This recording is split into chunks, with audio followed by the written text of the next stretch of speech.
आनंद सतगुरु जी तेरी ओर सात संगत को आनंद। आनंद सतगुरु जी तेरी ओर सात संगत ज्ञात होने पर सबका हार्दिक स्वागत, हार्दिक अभिनंदन, सबका बहुत बहुत धन्यवाद। आप सबने आज अपने कीमती समय में से समय निकाल के सत्संग के लिए समय दिया। इसके लिए इससे उत्तम समय और कोई हो ही नहीं सकता। आप सब यहाँ पहुँचे, आप सबका हार्दिक धन्यवाद, आपका दिल से स्वागत है, बहुत बहुत अभिनंदन है। आज आपके सामने ये सत्संग महाराज सदानंद के आदेश के अनुसार फरमाया जाएगा। महाराज सदानंद जी आनंद पंथ की 5वीं गद्दी पर बैठे हैं। इनसे पहले 4 महापुरुष गद्दी पर आ चुके हैं, ये 5वें बैठे हैं, जो आपके सामने बैठे हैं।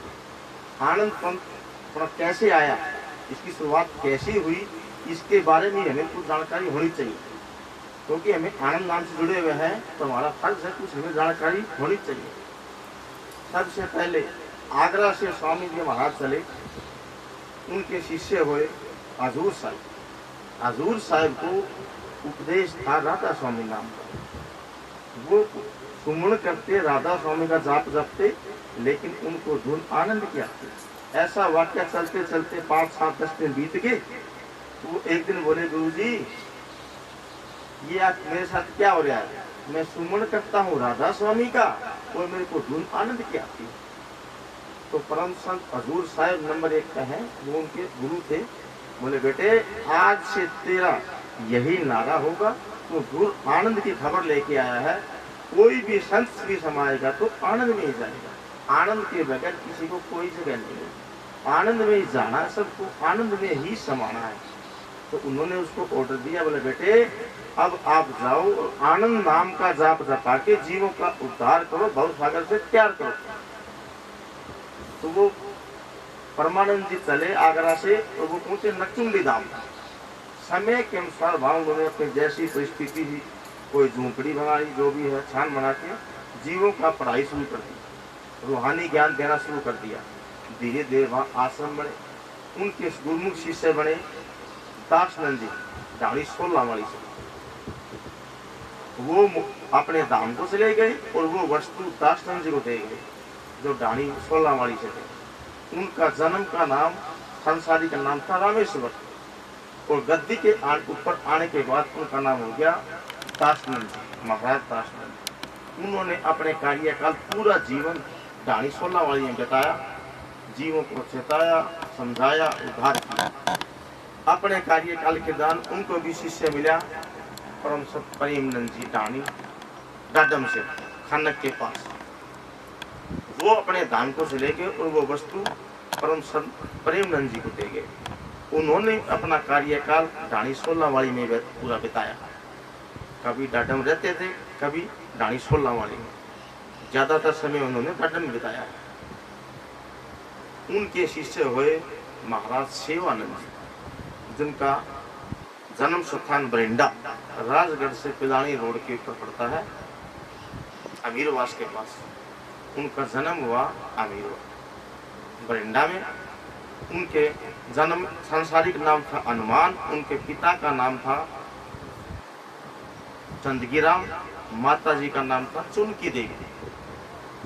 उनकी प्रारंभिक शिष्य अपने गांव में हुई। फिर वो सन 88 में खाजूवाड़ा चले गए।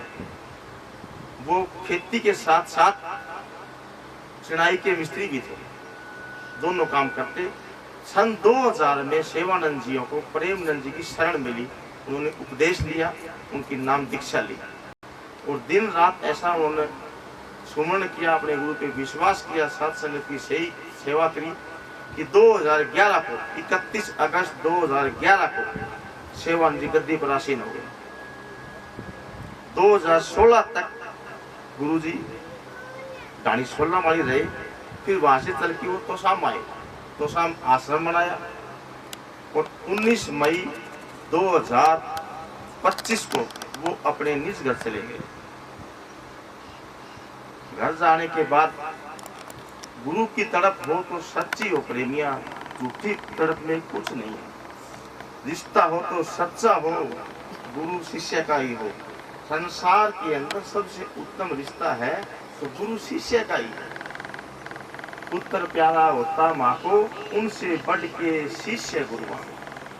जितना माँ बेटे का प्रेम होता है, गुरु शिष्य का उससे 100 गुना प्रेम होता है। कोई करके देखो, जो अपने गुरु से प्रेम करेगा, गुरु के वचन का पालन करेगा, साथ संगत की सेवा करेगा और अपनी सुमन की ड्यूटी देगा, उसके कहीं भी कभी भी जिंदगी में कोई कमी नहीं रह सकती। उसको सदा सुख मिलेगा, सदा उसकी जीत होगी और सदा उसको आनंद मिलेगा। हर पल उसके पास सुख ही सुख होगा, दुख की बादल भी उसके पास नहीं आएंगे। ऐसा गुरु का प्रेम होता है। गुरु का प्रेम, शिष्य का प्रेम हो तो गुरु की दया अपने आप होती है। कोई करके देखियो, बिन मांगे मोती मिलते हैं संतों के दरबार में। बाकी संसार में हर जगह हमको मांगना पड़ता है, लेकिन एक यही दरबार है जहाँ मांगना नहीं पड़ता। अपनी अपने विचार मत प्रेमियों, हम लगे हुए थे, कोई कह दे इस तरीके से बनेगा, इस तरीके से बनेगा। अपनी खुद की बताता हूँ, मैं किसी दूसरे नहीं बताता। अपना ऐसा प्रेम था गुरु जी से कि सुबह शाम मेरी 1 घंटे बात ना हो तो मेरे को शांति नहीं मिलती। गुरु जी अपने देश चले गए, लेकिन उनके वियोग में इन आंखों से पानी नहीं सूखा और अंदर का दर्द तो मैं बता नहीं सकता। कितना दर्द था मेरा मालिक ही बता सकता। तो सामने बैठा है महाराज सदानंद जी। सेवानंद जी ने वो वस्तु इनको दी। आज इनका सांसारिक नाम था सुनील कनोक श्री रोहतास जी। माता का नाम था बीरमती देवी। गांव इनका था भाटो। धन्य है वो माँ जिसने इनको जन्म दिया और धन्य है भाटोल गांव जहाँ इनका जन्म हुआ।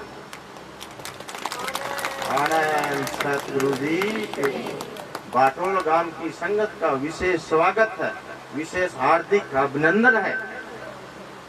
आज संगत कुछ सीख के जाए। भाटोल गांव से मेरी विनती है, रिक्वेस्ट है कि आपने देखा होगा, बाकी प्रेमियों को बताने की जरूरत नहीं है कि हम अपने गुरु को क्या समझते हैं, कितना मान सम्मान देते हैं। भाटोल गांव के उत्तम भाग है जो शिरोमणि संत महाराज सदानंद जी का वहाँ जन्म हुआ। जो गद्दी पर आसीन है वो गांव भाग्यवान होता है जहाँ संत होता है और जहाँ शिरोमणि होता है। उस गांव के तो बहुत पूर्वले भाग होते। तो ये भाटोल गांव की संगत की एक शिक्षा लेके जाए। मेरी हाथ जोड़ के सब माताओं बहनों से, बेटी भाई पिता और बेटा सबसे मेरी विनती है कि कुछ शिक्षा लेके जाए कि एक गांव में कोई छोटा नौकरी लग जाए ना तो पूरा गांव उसका सम्मान करता है। कोई डीएसपी वगैरह एनडीओ लग जाता है ना तो पूरा गांव उसका सम्मान करता है। और आपके गांव में महाराज सदानंद जी खुद खुदा जिंदा राम मस्तक के ताज हमारे चल के आए। आपको बहुत बहुत गर्व होना चाहिए, बहुत अंदर खुशी होनी चाहिए। हर पल हर गांव का हर जीव इनका स्वागत करे। हमारी आपसे ये विनती है कि इनकी शरण में आओ, इनकी बातों का पालन करो, इनके वचनों का पालन करो, इनसे प्रेम करो, साथ संगत की सेवा करो और इनके बताए अनुसार सुबह शाम सुमन की ड्यूटी देखो। घर नहीं, गांव नहीं, पूरा देश भला हो जाता है। ऐसी दया होती है संतों की। जब तक संत है हमारा वजूद है। जिस दिन धरती पर संत नहीं होगा किसी का कोई वजूद नहीं बचेगा, प्रलय हो जाएगी। संतों की अथाह पावर होती है, अथाह शक्ति होती है। खुद खुदा जिंदा राम होता है संत। लेकिन संतों की हम कदर नहीं करते। कमी हमारे अंदर ही है कि हम संसार में पाखंड में फंसे हुए हैं। जिंदा राम को लग के देखो, हर घर में हर परिवार में खुशियां ही खुशियां होंगी। दुख के बादल गांव के प्रदेश में नहीं आएंगे। कोई मानने वाला चाहिए। अपने गुरु से प्रेम करो, अपने गुरु की आज्ञा का पालन करो, साथ संगत से सेवा करें हम और गुरु के बताए अनुसार सुमन की ड्यूटी दे सुबह शाम। ये हमारा फर्ज है। कोई करके देखो, माता बहन बेटी बेटा भाई और पिता, किसी घर में कोई कमी नहीं रहेगी। ये मेरा खुद का विश्वास है। आज सतगुरु पिता की दया से अपने को मालिक ने सब कुछ दे रखा है। बिन मांगे मोती मिलते हैं, मांगे मिले ना भीख। ये सदानंद सतगुरु की सीख। आनंद सतगुरु जी तेरी हो। सब प्रेमियों का बहुत बहुत धन्यवाद। आनंद।